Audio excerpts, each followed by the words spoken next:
पंजाबी प्रचार वालों सलाम है। अहमद रजा दा सत श्री अकाल है सारे दोस्तों नूं। मौजूद हाँ असी इस टाइम गुरुद्वारा दरबार साहब करतारपुर और इत्थे तुसी लोगों दी आपसी प्यार मुहब्बतां दी वो सारियां कहानियां सारियां वीडियोज़ तुसी देखते रहते हो। लेकिन अज असी तुहानूं खास कुछ ऐसी फैमिलीज़ दे नाल मिलान चले हाँ। असी सुबह जदों इत्थे आए हाँ तो सानूं फैसलाबाद तो एक फैमिली आई हुई इत्थे खड़े होए तो इन्हां तो पूछा कि खैर है तुसीं बड़े परेशान खड़े हो जिवें किसी लभ रहे होंदे ने। इस अंदाज दे नाल खड़े सी। सो इन्होंने कहा कि साडे कुछ दोस्त आ रहे हैं असीं उन्हां नूं मिलना है और वो दोस्त किहड़े निकले हैं वो दोस्त है जी है फैमिली उन्हां दी ये उन्हां दे इंतज़ार दे विच सी। सो लांघा एक तो जिथे उहदी एक धार्मिक इंपॉर्टेंस है साढ़े सिख भैणा भरावां वास्ते और असीं ते कहंदे हुंदे आ कि ना सिर्फ सिख भैणा भरावां वास्ते बल्कि हर मजहब के मनण वालियां वास्ते है क्योंकि बाबा गुरु नानक उन्हां दा फलसफा उन्हां दा नज़रिया वो सारे इंसानां वास्ते है। उन्हां दा नज़रिया सांझ दा है। वो आप किसी नूं वंड के रखण दे कायल नहीं हैं बल्कि एक सांझ बनाउण दा उन्हां दा फलसफा सी। सो असीं पुछदे आ वीर जी होरां तों कि कित्थों आए और इन्हां नूं आके इत्थे कैसा लग रहा है। जी बाजी कित्थों आना है? मेरा नाम डॉक्टर इंद्रजीत सिंह थंद है जी। मैं इस वक्त लुधियाने तो आया तो बेसिकली अमृतसर डिस्ट्रिक्ट है मेरा पर मेरे बच्चे बाहर चले गए ने आस्ट्रेलिया तो मैं भी अजकल आस्ट्रेलिया रहना। मैं अचेचे तौर पर इत्थे आया सी अपने पिंड तो मैं सोचा सीगा भी करतारपुर साहब के दर्शन करा। वाहिगुरू की कृपा हुई है परमात्मा ने कृपा की है तो सानू मंजूरी मिली है तो असी इत्थे दर्शन करने वास्ते अज इत्थे आए हैं और अपने भरावां नूं पुराने जिहड़े हैगे ने साडे उन्हां नूं मिले हैं। तो कैसा लग्या इत्थे आके सारा कुछ जिहड़ा नवां बनिया साल पहले नहीं सी।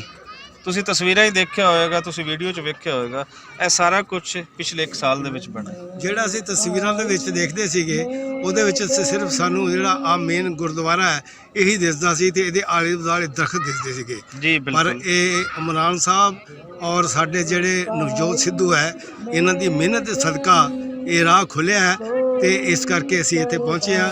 ਅਸੀਂ ਬੜੇ ਹੈਰਾਨ ਹੋਏ ਆ ਇੱਥੇ ਆਣ ਕੇ ਦੇਖ ਕੇ ਵੀ ਬਿਲਡਿੰਗ ਨੂੰ ਇਹਨਾਂ ਕਿੰਨਾ ਸਵਾਰਿਆ और निखारिया और जेड़े कि सानू बहुत अच्छी तरह ये स्थान लगा है।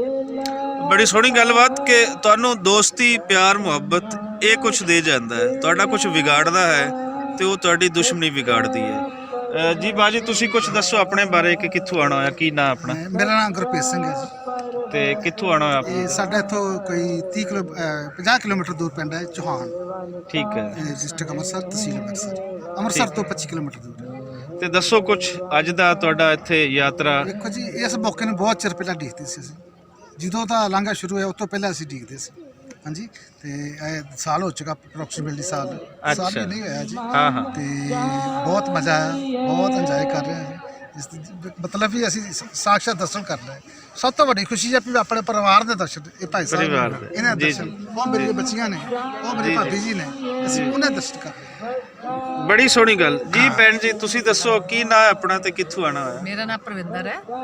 ਮੈਂ ਪਿੰਡ ਚੌਹਾਨ ਜ਼ਿਲ੍ਹਾ ਅੰਮ੍ਰਿਤਸਰ ਤੋਂ ਬਿਲੋਂਗ ਕਰਦੀ ਹਾਂ ਔਰ ਅਸੀਂ ਬੜੀ ਦੇਰ ਦਾ ਜਦੋਂ ਦਾ ਅਨਾਉਂਸਮੈਂਟ ਕੀਤੀ ਸੀ ਇਮਰਾਨ ਸਾਹਿਬ ਨੇ ਅਸੀਂ ਉਦੋਂ ਤੋਂ ਹੀ ਬਹੁਤ ਜ਼ਿਆਦਾ ਐਕਸਾਈਟਡ ਸੀ ਕਿ ਅਸੀਂ ਦੁਬਾਰਾ ਕਰਤਾਰਪੁਰ ਸਾਹਿਬ ਦੇ ਦਰਸ਼ਨ ਕਰੀਏ। ਅਸੀਂ 2009 ਚ ਆਏ ਸੀ। ਠੀਕ ਹੈ। ਉਦੋਂ ਅਸੀਂ ਮਤਲਬ ਇਹ ਗੁਰਦੁਆਰਾ ਸਾਹਿਬ ਸੀ ਬਿਲਡਿੰਗ ਸੀ ਔਰ ਸਾਈਡਾਂ ਦੇ ਖੇਤੀ ਸੀ ਬਿਲਕੁਲ ਇਸੇ ਤਰ੍ਹਾਂ ਸੀ। ਤੇ ਉਸ ਤੋਂ ਬਾਅਦ ਸਾਡਾ ਇਸ ਫੈਮਿਲੀ ਨਾਲ ਗੱਟੀ 202 ਵਾਲੇ ਭਾਈ ਸਾਹਿਬ ਭਾਈ ਆਪਣੇ ਕਰਮ ਸੈਨ ਨਾਲ ਸਾਡਾ ਰਾਬਤਾ ਹੋਇਆ। ਅਸੀਂ ਚਾਹੁੰਦੇ ਸਾਂ ਕਿ ਅਸੀਂ ਰੂਬਰੂ ਮਿਲੀਏ ਸਾਖਸ਼ਾਤ। ਚਲੋ ਜੀ ਅੱਜ ਤੁਹਾਡੀ ਇਹ ਮਨ ਦੀ ਜਿਹੜੀ ਖਾਹਿਸ਼ ਆਸ਼ਾ ਇਹ ਪੂਰਾ ਹੋਇਆ ਔਰ ਅੱਜ ਤੁਸੀਂ ਉਹਨਾਂ ਨਾਲ ਮਿਲੇ। ਸਾਡੇ ਨਾਲ ਇੱਕ ਹੋਰ ਬਾਜੀ ਖੜੇ ਇਹ ਵੀ ਇਸ ਫੈਮਿਲੀ ਦਾ ਹਿੱਸਾ ਹਨ।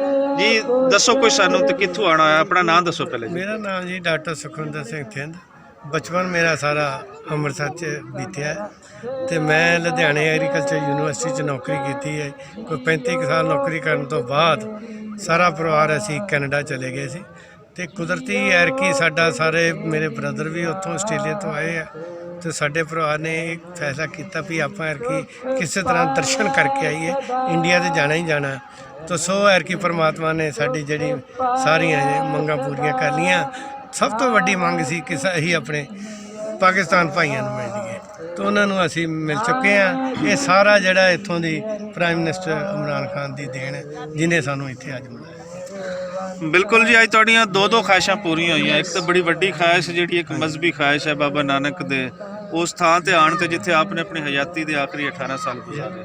ਫਿਰ ਦੂਸਰਾ ਹੈ ਕਿ ਤੁਹਾਡੇ ਜਿਹੜੀ ਲਹਿਲਪੁਰ ਤੋਂ ਫੈਮਿਲੀ ਜਿਨ੍ਹਾਂ ਨੇ ਇੱਕ ਆਪਸੀ ਪਿਆਰ ਤੁਹਾਡਾ ਮੁਹੱਬਤ ਦੀ, ਇਹ ਯਕੀਨਨ ਇੱਕ ਮਿਸਾਲ ਬਣੇਗੀ ਔਰ ਐਸੀਆਂ ਮਿਸਾਲਾਂ ਕਾਇਮ ਹੋਣੀਆਂ ਵੀ ਚਾਹੀਦੀਆਂ। ਉਹਨਾਂ ਨਾਲ ਤੁਸੀਂ ਮਿਲ ਰਹੇ ਹੋ। ਸਾਡੇ ਜਿਹੜੇ ਜਿਤਨੇ ਵੀ ਭੈਣਾਂ ਭਰਾ ਨੇ ਉਹਨਾਂ 'ਚ ਇੱਕ ਹੋਰ ਸਾਡੀ ਭੈਣ ਖੜੀ ਹਨ। ਇਹਨਾਂ ਤੋਂ ਮੈਂ ਪਹਿਲੇ ਜਾਣ ਕੇ ਫਿਰ ਆਪਣੇ ਜਿਹੜੇ ਲਹਿਲਪੁਰ ਦੇ ਦੋਸਤ ਨੇ ਉਹਨਾਂ ਨਾਲ ਗੱਲ ਕਰਾਂਗਾ।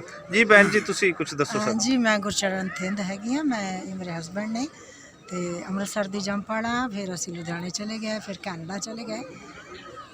ਇਸ ਜਗ੍ਹਾ ਤੇ ਆਉਣ ਦੀ ਜਿਹੜੀ ਮੇਰੀ ਇਸ ਵੇਲੇ ਮੈਂ ਦੇਖ ਰਹੀ ਹਾਂ ਕਿ ਧਾਰਮਿਕ ਪੱਖ ਦੇ ਨਾਲ ਇੱਕ ਪੱਖ ਮੈਨੂੰ ਹੋਰ ਵੀ ਜ਼ਿਆਦਾ ਲੱਗ ਰਿਹਾ ਕਿ ਯੂਨੀਅਨ ਜਿਹੜੀ ਰੀਯੂਨੀਅਨ ਆਫ ਦਾ ਪੀਪਲ ਹੈਗੀ ਹੈ ਇਹ ਬਹੁਤ ਜ਼ਿਆਦਾ ਹੈ। ਜਿਵੇਂ ਇੱਥੇ ਮੈਂ ਵੇਖਿਆ ਸੇਵਾਦਾਰ ਜਿੰਨੇ ਵੀ ਹੈਗੇ ਨੇ ਸਾਰੇ ਸਾਡੇ ਮੁਸਲਿਮ ਭਰਾ ਨੇ, ਤੇ ਦੂਜੇ ਪਾਸੇ ਅਸੀਂ ਮੈਨੂੰ ਲੱਗ ਰਿਹਾ ਕਿ ਬਾਬੇ ਨਾਨਕ ਨੂੰ ਸਾਰੇ ਧਰਮਾਂ ਦਾ ਸਾਰੇ ਲੋਕਾਂ ਦਾ ਨੁਮਾਇੰਦੇ ਦੇ ਤੌਰ ਤੇ ਅੱਜ ਹੀ ਦਰਸ਼ਨ ਕੀਤੇ। ਬਚਪਨ ਦੇ ਵਿੱਚ ਸੁਣਿਆ ਸੀਗਾ ਕਿ ਇੱਕ ਜਗ੍ਹਾ ਉਹਨਾਂ ਦੇ ਫੁੱਲ ਦਫਨਾ ਦਿੱਤੇ ਤੇ ਉੱਥੇ ਮਜ਼ਾਰ ਬਣ ਗਈ, ਇੱਕ ਨਾਲ ਹੀ ਗੁਰਦੁਆਰਾ ਬਣ ਗਿਆ। ਇਹ ਚੀਜ਼ ਵੇਖ ਕੇ ਬੜਾ ਮਨ ਖੁਸ਼ ਹੋਇਆ ਤੇ ਬੜੇ ਮਨ ਨੂੰ ਸਕੂਨ ਮਿਲਿਆ ਹੈ ਕਿ ਉਹਨਾਂ ਨੇ ਜਿਹੜਾ ਸਾਂਝੀਵਾਲਤਾ ਦਾ ਪ੍ਰਚਾਰ ਕੀਤਾ ਸੀ ਉਹ ਵਾਕਿਆ ਹੀ ਅੱਜ ਵੀ ਅਸੀਂ ਦੇਖ। ਬਾਜੀ ਤੁਸੀਂ ਦੱਸੋ, ਇਹ ਸਾਡੇ ਪਾਕਿਸਤਾਨੀ ਵੀਰ ਹਨ ਜਿਹੜੇ ਇਹਨਾਂ ਨੂੰ ਮਿਲਣ ਆਏ। ਤੁਸੀਂ ਦੱਸੋ ਜੀ, ਲਹਿਲਪੁਰ ਤੋਂ ਆਉਣਾ ਹੋਇਆ ਤੁਹਾਡਾ ਤੇ ਕਿਵੇਂ ਦਾ ਲੱਗਿਆ, ਕਿਵੇਂ ਰਾਬਤਾ ਹੋਇਆ? ਹੁਣ ਪਹਿਲੇ ਮੈਂ ਉਹਨਾਂ ਤੋਂ ਨਹੀਂ ਪੁੱਛਿਆ, ਹੁਣ ਤੁਸੀਂ ਦੱਸਣਾ ਕਿ ਰਾਬਤਾ ਕਿਵੇਂ ਹੋਇਆ? ਰਾਬਤਾ ਜੀ ਸਾਡੇ ਵਾਰਦ ਸਾਹਿਬ ਬਹੁਤ ਕੋਸ਼ਿਸ਼ ਕਰਦੇ ਰਹੇ ਜੀ ਜੀ, ਖਤ ਵੀ ਲਿਖਦੇ ਰਹੇ ਲੇਕਿਨ ਕੋਈ ਜਵਾਬ ਨਹੀਂ। ਨਹੀਂ ਖਤ ਕਿੱਥੇ ਲਿਖਦੇ ਰਹੇ? ਇਹ ਲਹਿਲਪੁਰ ਤੋਂ ਉੱਠ ਕੇ ਗਏ ਹੋਏ ਸੀ ਉੱਥੇ? ਲਹਿਲਪੁਰ ਤੋਂ ਗੱਟੀ ਸਕੂਲ ਚੱਕ ਨੰਬਰ 202। ਅੱਛਾ, ਇੱਥੋਂ ਦੇ ਇਹ ਪਾਰਟੀਸ਼ਨ ਦੇ ਵੇਲੇ ਚਲੇ ਗਏ। ਠੀਕ ਹੈ। ਫਿਰ ਉਹਨਾਂ ਨੂੰ ਇਹਨਾਂ ਦਾ ਪਤਾ ਤਾਂ ਕੋਈ ਨਹੀਂ ਸੀ, ਪਤਾ ਨਹੀਂ ਇਹਨਾਂ ਖਤ ਲਿਖਦੇ ਰਹੇ। ਠੀਕ ਹੈ। ਤੇ ਖਤ ਦਾ ਕੋਈ ਜਵਾਬ ਨਹੀਂ ਆਇਆ। ਹਾਂ, ਫਿਰ ਉਹ ਵਿਚਾਰੇ ਆਖਰੀ ਜ਼ਿੰਦਗੀ ਦਾ ਜਿਹੜਾ ਵਕਤ ਸੀ ਉੱਥੋਂ ਤੱਕ ਉਹ ਕਹਿੰਦੇ ਇੱਕ ਦਿਨ ਤੁਹਾਨੂੰ ਮਿਲਣਗੇ ਜ਼ਰੂਰ, ਉਹਨਾਂ ਦੀ ਇੱਜ਼ਤ ਕਰਿਓ, ਉਹਨਾਂ ਦਾ ਇਹਤਰਾਮ ਕਰਿਓ, ਵਾਹ ਵਾਹ। ਕਿਉਂਕਿ ਉਹ ਸਾਡੇ ਪਿੰਡ ਦੇ ਉਹ ਨੰਬਰਦਾਰ ਸੀ।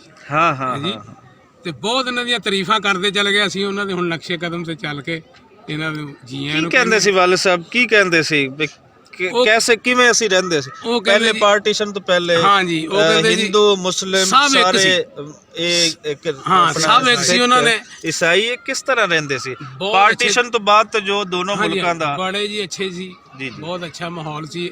ਘਰਾਂ 'ਚ ਆਉਣਾ ਜਾਣਾ, ਕਿਸੇ ਚੀਜ਼ ਦੀ ਕੋਈ ਕਮੀ ਹੁੰਦੀ ਸੀ। ਜ਼ਿਮੀਂਦਾਰ ਲੋਕ ਸੀ ਤੇ ਸਾਡੀਆਂ ਜ਼ਮੀਨਾਂ ਕੋਈ ਨਹੀਂ ਸੀ, ਤੇ ਉਹ ਸਾਡੀ ਬੜੀ ਇੱਜ਼ਤ ਕਰਦੇ ਸੀ। ਸਾਨੂੰ ਕਹਿੰਦੇ ਸੀ ਤੁਸੀਂ ਦਾਣੇ ਲੈ ਜਾਣੇ ਆ, ਘਿਓ ਲੈ ਜਾਣਾ, ਦੁੱਧ ਲੈ ਜਾਣਾ, ਹਰ ਸ਼ੈ ਤੁਹਾਡੇ ਲਈ ਹਾਜ਼ਰ।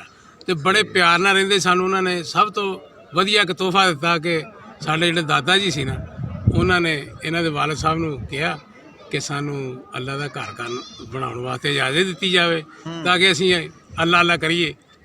ਉਹਨਾਂ ਨੇ ਕਿਹਾ ਮੀਆਂ ਜੀ ਕੋਈ ਗੱਲ ਨਹੀਂ, ਤੁਸੀਂ ਮਸਜਿਦ ਬਣਾਓ। ਉਹ ਮਸਜਿਦ ਅੱਜ ਵੀ ਜ਼ੇਰੇ ਤਮੀਜ਼ ਹੈ। ਵਾਹ ਵਾਹ। ਹਾਂਜੀ, ਬਿਲਕੁਲ ਬਿਹਤਰੀਨ ਮਸਜਿਦ ਹੈ, ਮੌਜੂਦ ਹੈ ਜਿਹੜੀ ਬਣਵਾਈ ਸੀ ਇਹਨਾਂ ਮੌਜੂਦ ਆ।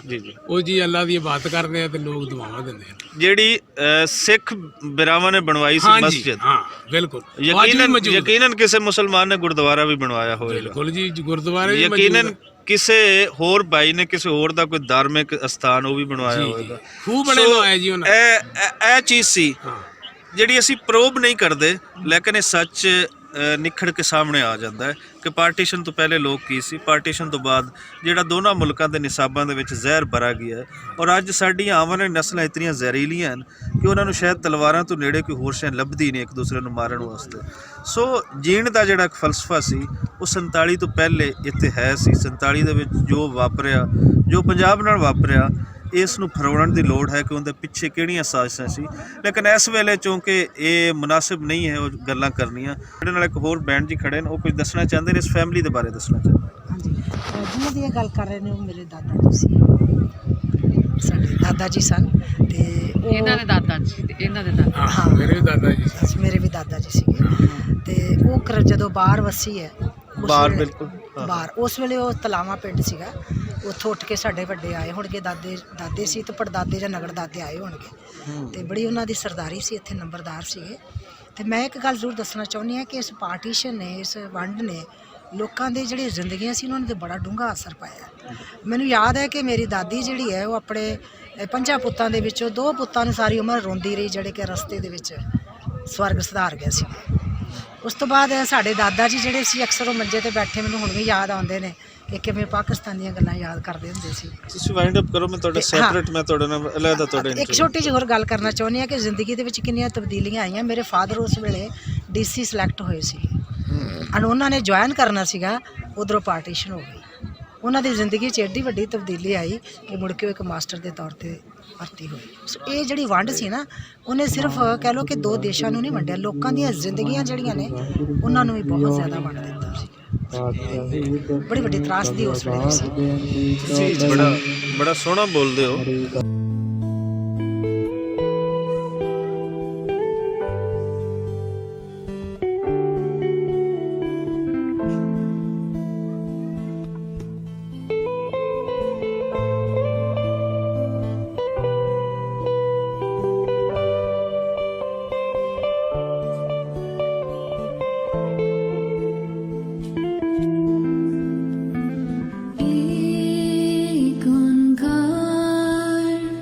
सतनाम करता